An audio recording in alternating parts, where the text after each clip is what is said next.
Good evening friends, मैं कनिका गौतम एक बार फिर आपके सामने एक न्यू वीडियो लेके आई हूँ। ये है हमारे क्लास 6 का सोशल एंड पॉलिटिकल लाइफ जो बुक है हमारी पॉलिटी की, यानी कि सामाजिक एवं राजनीतिक विज्ञान फर्स्ट, उसका चैप्टर नंबर 4 है पंचायती राज। तो देखो अब हम इसके बारे में स्टडी करेंगे। फर्स्ट क्वेश्चन है हमारे पास, how is the gram panchayat formed, यानी कि ग्राम पंचायत किस तरह से बनती है। तो ग्राम पंचायत जो है वो कई छोटे वार्डों यानी कि छोटे छोटे क्षेत्रों में डिवाइडेड होती है। यानी gram panchayat is divided into many wards और स्मॉल एरियाज, छोटे छोटे एरियाज में बटी होती है। Each wards elected its on representative, और हर वार्ड का अपना एक रिप्रेजेंटेटिव यानी कि नेता होता है। Who is known as ward panch, इसको वार्ड पंच के नाम से जाना जाता है। फिर सारे वार्ड पंच मिलकर एक सरपंच का चुनाव करते हैं जो कि पूरे गांव का मुखिया होता है, पूरी ग्राम पंचायत का मुखिया होता है। तो देखो, along with this the people of the panchayat area together elect the sarpanch who is the head of the panchayat. ठीक है, the ward panch and sarpanch together form the gram panchayat for 5 years। तो जो वार्ड पंच और सरपंच मिलकर 5 साल के लिए सरकार बनाते हैं गांव में, ग्राम पंचायत में। सेकेंड क्वेश्चन है, what is the role of the secretary in the gram panchayat. तो हम सभी ने सचिव, मतलब हम देखते हैं कि जो सेक्रेटरी होता है यानी कि जो पंचायत में जो सचिव होता है उसकी क्या भूमिका होती है, तो उसके बारे में अब हम स्टडी करेंगे। तो देखो यहाँ पे सचिव जो होता है, यहाँ पे the gram panchayat has a secretary. तो हर ग्राम पंचायत में एक सेक्रेटरी होता है। Who is also the secretary of the village, जिसको हम सेक्रेटरी ऑफ द विलेज भी बोला जाता है, हिंदी में हम उसको सचिव बोलते हैं। The secretary is not elected, यानी जो सेक्रेटरी होता है वो इलेक्टेड नहीं होता, यानी कि उसका चुनाव नहीं किया जाता। He is appointed by the government, उसको सरकार चुनती है एग्ज़ाम के द्वारा। मतलब एग्ज़ाम होता है, गवर्नमेंट एग्ज़ाम होता है, उसके द्वारा सेक्रेटरी बनता है। वो किस गांव का बनेगा वो डिपेंडेंट होता है। The secretary's job is to call the meeting of the gram panchayat. तो सेक्रेटरी का जो काम होता है वो ग्राम पंचायत की मीटिंग बुलाना एंड ग्राम सभा and keep a record of what ever discussion और डिसीजन हैज़ बी टेकन। और रिकॉर्ड रखा जाता है कि जो भी डिसीजन हुआ ग्राम सभा की मीटिंग में उसके बारे में पूरा रिकॉर्ड रखता है कि क्या क्या बात हुई, कैसे क्या मैनेज हुआ। तो इन सब के बाद जो रिकॉर्ड रखने का काम करता है वो सेक्रेटरी रखता है। ठीक है, क्लियर है यहाँ तक। नेक्स्ट है, व्हाट इज़ अ ग्राम सभा। अब ग्राम सभा क्या होती है, तो देखो यहाँ पे ग्राम sabha is a corporate body, यानी कि एक पूरा एक कॉर्पोरेट निकाय है। Consist of all the people whose names are included in the electoral list of the panchayat. मतलब ग्राम सभा उन लोगों का समूह होता है जो कि इलेक्टेड होते हैं, यानी कि चुने गए लोग होते हैं gram sabha is the corporate body of all the people whose names are included in the electoral list. Electoral list मतलब होता है कि जो भी सरकार बनाने के लिए वोट देने वाले लोग होते हैं ना, उस लोग जिनका इलेक्टोरल लिस्ट में नाम होता है, उन सभी का एक समूह होता है। उसको हम इसके बारे में ग्राम सभा में कंसीडर करते हैं। List of the panchayat at the village level, ठीक है, गांव के लेवल में होता है ये। It is defined in the article 243B। तो ये 243B आर्टिकल में डिफाइन किया जाता है इंडियन कॉन्स्टिट्यूशन में। ग्राम sabha is the primary and the largest body of the Panchayati raj system. तो ग्राम सभा सबसे इम्पॉर्टेंट पार्ट होता है ग्राम पंचायती सिस्टम का, क्योंकि यहाँ पर लोगों के साथ में इंटरेक्शन होता है, सरकार का और लोगों का डायरेक्ट इंटरेक्शन होता है। डायरेक्ट प्रॉब्लम्स जो भी होती है उनका सॉल्यूशन बात करके निकाला जाता है। तो ये एक बहुत इंपॉर्टेंट बॉडी है और हमारे कॉन्स्टिट्यूशन में ये 243B में लिखा हुआ है। ठीक है, नेक्स्ट है, ग्राम सभा के क्या कार्य होते हैं। What are the functions of the gram sabha, क्या क्या काम करती है ग्राम सभा। देखिए, इन the gram sabha meeting the gram panchayat presents its plan to the people. तो ग्राम पंचायत अपने प्लान बताती है कि हमें कहाँ कहाँ हमें पाइप लगाना है, कहाँ कुआं खोदना है, इसके बारे में वो इन्फॉर्मेशन देती है कि हम ये काम करना चाह रहे हैं गांव में। द ग्राम सभा prevents the panchayat from working arbitrarily.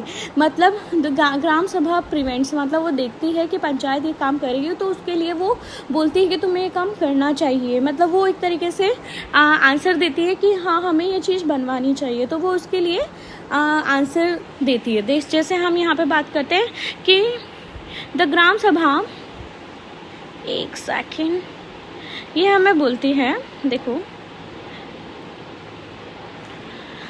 देखो यहाँ पर the gram sabha prevent the panchayat from working arbitrarily, मतलब यह हमें गलत तरीके से काम करने से भी रोकती है, मतलब जो सरकार है उसको गलत तरीके से काम करने से भी रोकती है। एक तरीके से ये गवर्नमेंट पे कंट्रोल बनाती है ग्राम सभा की, सरकार गलत काम नहीं करे, पैसे का बेकार यूज़ नहीं करे। It also monitors that money is not misused or any wrong doing is done. तो ये हमें इसके बारे में इन्फॉर्मेशन हो गई। In this way the gram sabha plays an important role in keeping an eye on elected representatives and making them responsible and accountable to the people।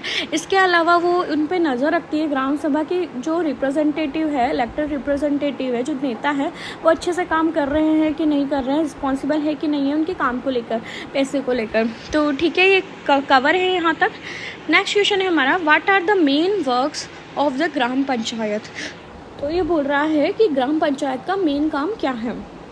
तो देखो, हम सभी जानते हैं ग्राम पंचायत यानी कि गांव की गवर्नमेंट है। तो वो गांव की गवर्नमेंट, जैसे हमारी गवर्नमेंट क्या करती है, कई सड़कें बनाना है, कई हॉस्पिटल बनाना है, ऐसे काम करती है। तो ऐसे गांव के एरिया में जो भी काम किए जाते हैं उसका पूरा मेन काम जो करने का होता है वो ग्राम पंचायत ही करती है। देखो, the main work of the gram panchayat is to implement development programs in the village falling under the area such is, मतलब ग्राम पंचायत क्या करती है, डेवलपिंग प्रोग्राम चलाती है उस एरिया में। फर्स्ट है construction and maintenance of road, drains, schools, building, water sources and other public utility buildings. तो देखो यहाँ पे क्या करती है, सबसे पहले ये कंस्ट्रक्शन या मेंटेन करने का काम करती है, रोड है ना, गड्ढे, स्कूल, बिल्डिंग ये सब बनाना और उसको मेंटेन करना, इसका काम करती है पहला। सेकेंड है levying and collecting local taxes. तो और ये क्या करती है, टैक्स को कलेक्ट करती है लोगों से, है ना। Implementing government scheme related to providing employment to the people of the village. इसके बाद ये क्या करती है, गवर्नमेंट की स्कीम चालू करती है ताकि लोगों को एम्प्लॉयमेंट मिल सके। तो ये हमारे ग्राम पंचायत का गाँव के अंदर एक इम्पॉर्टेंट रोल है या वर्क है।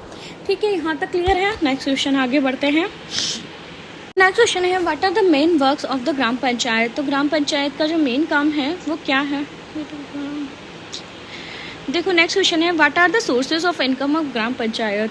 तो ग्राम पंचायत जो है उसका इनकम का सोर्स क्या है, मतलब उनको काम कराने के लिए पैसे कहाँ से आते हैं। तो देखो यहाँ पर है पहला sources of income of gram panchayat. तो पहला है amount received from taxes levied on houses and market. तो जो अमाउंट इनको रिसीव होता है, सबसे पहले तो इनको टैक्सेस से मिलता है। कहीं घरों में भी बहुत सारे, कहीं कुछ भी हम कहीं खाना खाने भी जाते हैं या कुछ भी काम होता है, मार्केट से कोई चीज़ भी खरीदते हैं, सब पे टैक्सेस लगते हैं। तो यहाँ पर गाँवों में जितनी भी चीज़ें होती है वहाँ पर ये लोग टैक्स रिसीव करते हैं, तो उनसे इनका पहला रेवेन्यू तो इससे मिलता है। सेकेंड है amount receive from schemes run by various government departments through जनपद एंड जिला पंचायत। तो इसके अलावा ये जिला पंचायत से क्या करते हैं, मतलब अपर लेवल से इनको पैसे मिलते हैं बहुत सारी गवर्नमेंट स्कीम को चलाने के लिए, जैसे मनरेगा हो गया, ये मतलब गाँवों में जो स्कीम चलाई जाती है लोगों को एम्प्लॉयमेंट देने के लिए या कुछ और भी चीज़ें के लिए, तो इनका जो पैसा इनको मिलता है उससे भी इनको क्या मिलता है, इनकम ऑफ सोर्स मिलता है। थर्ड है donation received by community work. तो जैसे कुछ कम्युनिटी कुछ ऐसे होते हैं जो इनको दान दे देते हैं, डोनेशन दे देते हैं ताकि ये अच्छे से काम करा सके। तो तीसरी रेवेन्यू का सिस्टम इनके पास ये होता है। नेक्स्ट है last, how many levels are in panchayati raj system. तो देखो पंचायती राज सिस्टम में कितने स्तर होते हैं, यानी कि पंचायती राज में कितने लेवल होते हैं। तो पंचायती राज व्यवस्था में 3 स्तर होते हैं। देखो यहाँ पर हम देखते हैं सबसे टॉप लेवल पे जिला परिषद यानी कि जिला स्तर, बीच में है पंचायत समिति और सबसे नीचे जो हमारा आता है वो ग्राम पंचायत आता है। तो पहली सीढ़ी है, सेकेंड है और थर्ड है। तो अपर लेवल है ये हमारा जिला परिषद। तो देखो यहाँ पे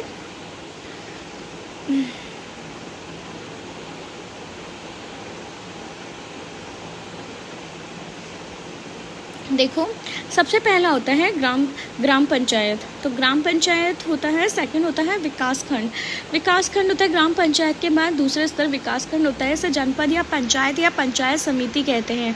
एक पंचायत समिति में कई ग्राम पंचायत होती है। तो देखो यहाँ पर हम विकास खंड की बात करें या पंचायत समिति की, तो इसके अंदर ये बीच वाले के अंदर नीचे बहुत सारे ग्राम पंचायत आते हैं। एक पंचायत समिति के अंदर बहुत सारी ग्राम पंचायतें आती हैं।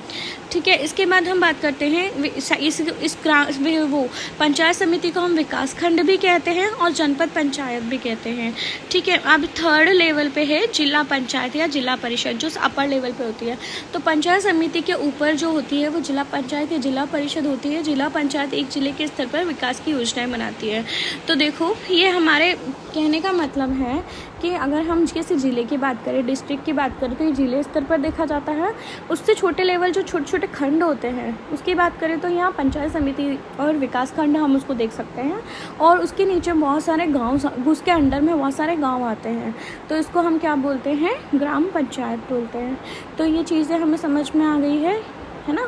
तो एक जिला तो एक है, ज़िले के अंदर बहुत सारी पंचायत समितियाँ आती है और उसके अंदर बहुत सारी ग्राम पंचायतें आती हैं। तो ये पूरा एक स्ट्रक्चर होता है। सो फ्रेंड्स, अगर आपको मेरा ये वीडियो पसंद आया तो प्लीज़ इसे लाइक शेयर एंड सब्सक्राइब जरूर कीजिए एंड बेल आइकन को जरूर दबाइए। Thank you.